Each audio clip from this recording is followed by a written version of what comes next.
Good morning and welcome back to News Center. In studio with us now is the Principal Secretary for Youth Affairs, Dr. Francis Owino, in studio with us today to speak about the reviewed National Youth Policy, what it holds for the youth in the country and what necessitated the review of the initial policy developed in 2007. Many thanks for joining us on News Center this morning. Thank you. Let's begin with that brief history, first of all, of the National Youth Policy of 2007. Why was it developed and what necessitated that review? The National Youth Policy of 2007 was developed then to provide a framework for the development of the youth in this country. Right. However, it has taken 12 years since 2007 to embark on a review of that national policy. It should have been done 5 years later. It should have been done 5 years later. But as you can recall, we had a new constitution in 2010 that provided a new framework of governance in this country. And thereafter, in the Executive Order number 1 of 2018, His Excellency the President created the new State Department for Youth. And therefore that transformed and revolutionized the way the youth have to be handled in this country. Remember, the creation of the new State Department opens up a new avenue for development, improvement, and addressing youth issues. Right on top of the heels of identifying a State Department for Youth, His Excellency the President was also elected a global champion for youth matters. So in all this mix, the government has to settle down and dissect the opportunities that are available for the youth in this country, given that that trajectory, given that framework that we're coming from, the Constitution, the State Department, the Global Youth Champion. And here we are, we have no framework, we have no coordination, we are disorganized. So with those in mind, government decided to embark on formulating a broad framework for addressing youth issues in this country. Was it that this particular policy, seeing as the Jubilee administration, President Uhuru Kenyatta and the Deputy President William Ruto came to power largely through the support of the youth, is it that this policy was in complete disharmony with the Jubilee administration's youth agenda? Oh yes, the 2007 did not speak to the requirements and the needs of the youth as reflected in the Jubilee manifesto. And therefore, the State Department for Youth embarked on the formulation of this process about a year ago. But we are almost at the tail end of finalizing the process. So part of this engagement is to enable our youth participate and feed in the draft, the second draft that we are running through public participation at this point in time. I mean, that was the point of the initial youth policy developed in 2007, but we did not see much participation of youth in decision making. We saw a lot of youth claim white elephant projects. They were not consulted. What is different this time in this reviewed policy? Michelle, you are right. Number one, we were not obligated in 2007 to engage and include. But after the promulgation of the Constitution, it is now a constitutional requirement that actors, and if you draw from Article 55, that provides that the state shall ensure that the youth of this country are trained, are educated, are involved in income-generating activities, are provided support to enter into entrepreneurship, and so on and so forth. So this time, it's not just a wish, it is an obligation by the state.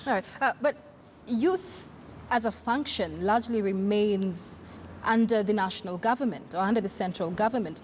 But the county governments are in charge of the likes of the Kenya Polytechnics. How are they being brought in to ensure youth participation? Michelle, in this process, we have engaged key stakeholders, and we were meeting with the CECs who are responsible for youth matters across the countries, just to bring their input and to draw their responsibilities and draw their mandates into the national youth function. So therefore, the youth are spread throughout the country. Yes, it is a national government function, but we cannot do this at national level. We must coordinate and consolidate our efforts alongside the county governments. Another criticism, that many had with the previous policy is that there seem to be no clear guidelines on how to streamline the many agendas the government has set out for the youth, and it should be commended for all those agendas. Are there clear guidelines now for the same? We are looking forward to very, very clear guidelines on this. For instance, on the National Youth Council. We are looking at the National Youth Council providing oversight, the National Youth Council providing the voice for the youth, right. the National Youth Council providing participation of youth at all levels, across all levels, both at the county and the national levels of government. In fact, let me give you an example. We are looking forward to a day when the youth will be represented in the primary school boards and those committees that are littered throughout this country, right. so that their voice and their space can be left for them going forward. Right. And I'm glad you brought up the National Youth Council, because there has been a lot of criticism towards that as well. Has it really done its job since its conception in 2007? Because it was expected to ensure the incorporation of youth in decision making, the incorporation of youth in conceptualization of projects. That has not been realized. We are looking at a National Youth Council that is focused. We have just got a CEO the other day. He's barely a month old in office, right. A new CEO. But we want to track the mandate of the National Youth Council and remove politics out of it, right. So that the political issues are left to the politicians. We have MCAs.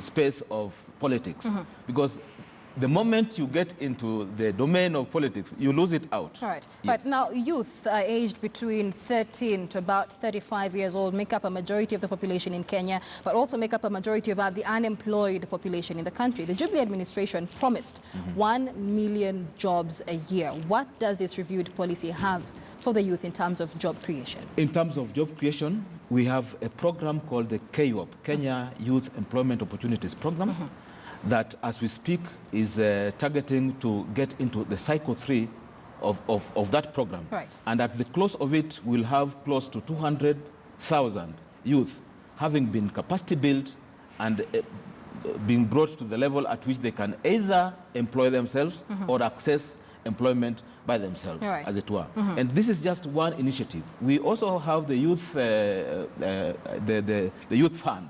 The youth fund has products that enable our youth also to get themselves into gainful employment. We are also tracking succession management in the government.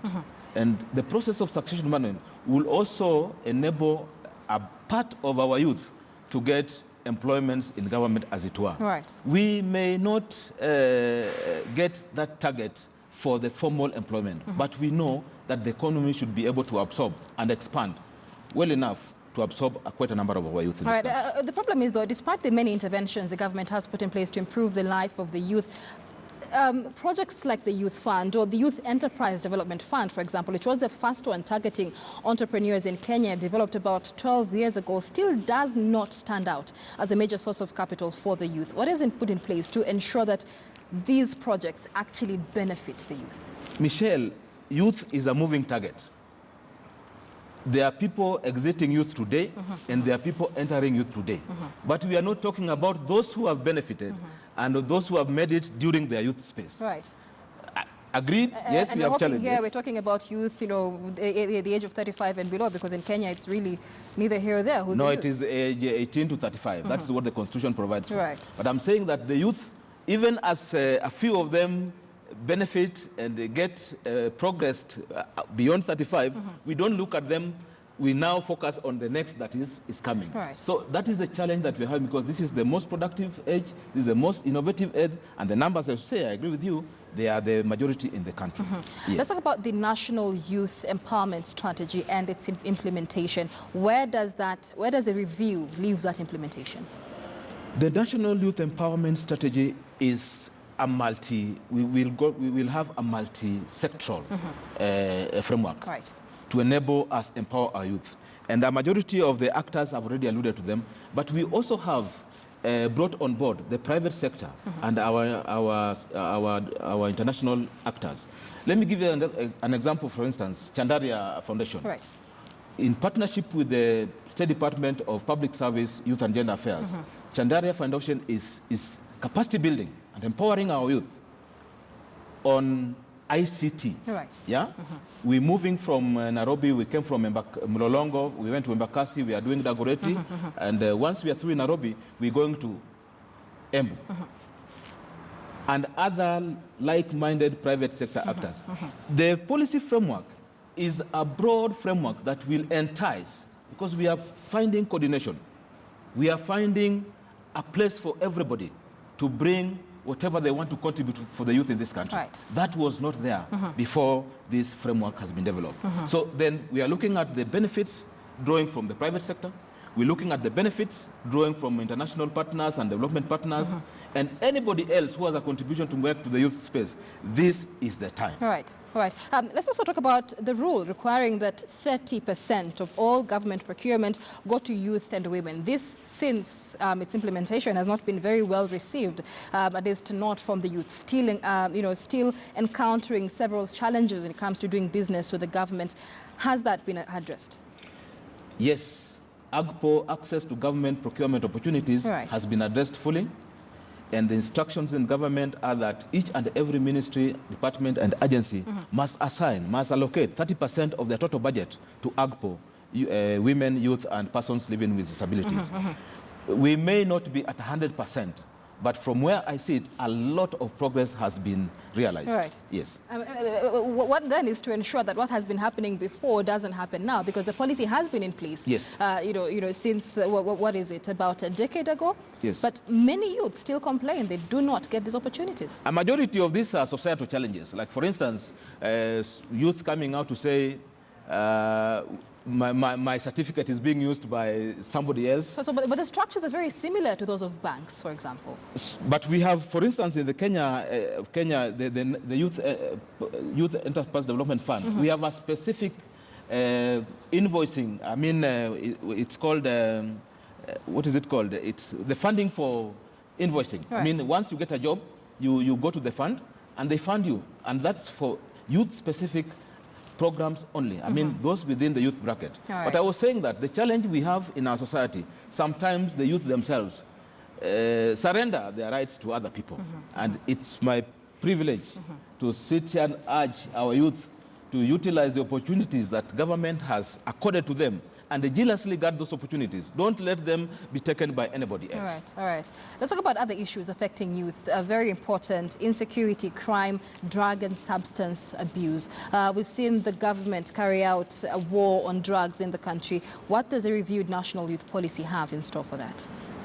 Michelle, the review has provisions for curbing radicalization and violent extremism. All right. We are looking at supporting youth to come out of the areas that those who went out and have come back have been rehabilitated.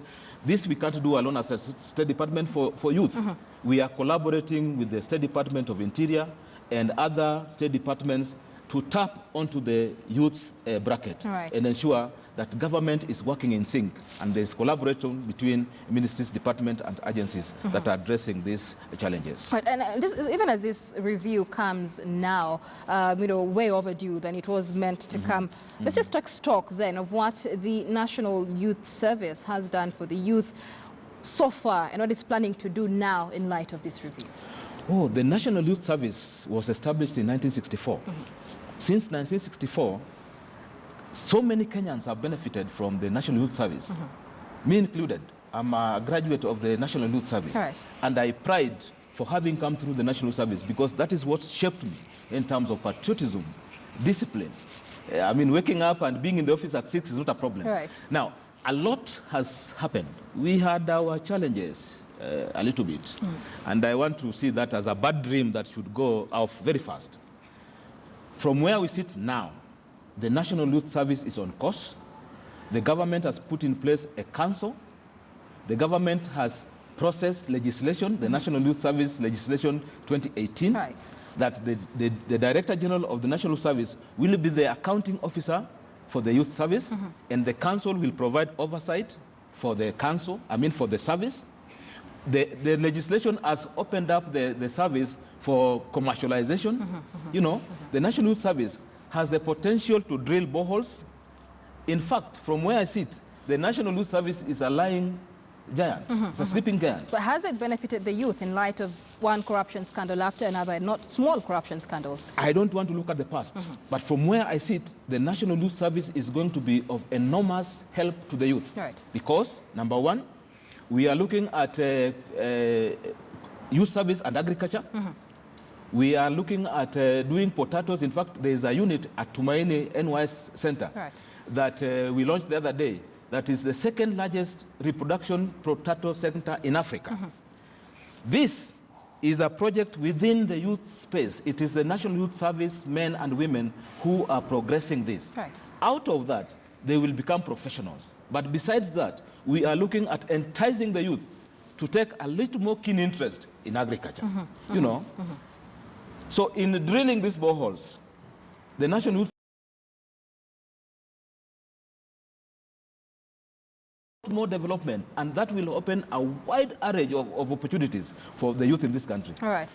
To track the training at the service, we are looking at the National Youth Service churning out experts in plumbing, experts in electrical, experts in motor vehicles. The most attractive drivers in this country are drivers, trained by the National Youth Service. And the most attractive secretaries in this country, in the public sector, are secretaries trained by the National Service. So we don't want to look at the past. That is water under the bridge. We want to focus on the present, reshape it, reorganize this, and have it as a premier organization that will have immense benefits for the youth of this country. The problem many times with a lot of these initiatives and a lot of these provisions for the youth is that they go to waste because of lack of information on how to utilize the same projects. Has there been any sensitization, civic education for the youth carried out on the same? We envisage that after we through with the public participation process, we will roll out a nationwide, countrywide, county-by-county civic education process just to enable the youth understand the potential that's available to them in this country. But even as we do this, we have regional coordinators in all the regions in this country. We have county youth officers in the 47 counties in this country, and this information is available to all our youth as we speak. Yes. Your final word as the PS for Youth Affairs to youth in the country in light of this reviewed national youth policy. Michelle, my final word is this is an opportunity for the youth of this country to present their vision for what they think government should do for them.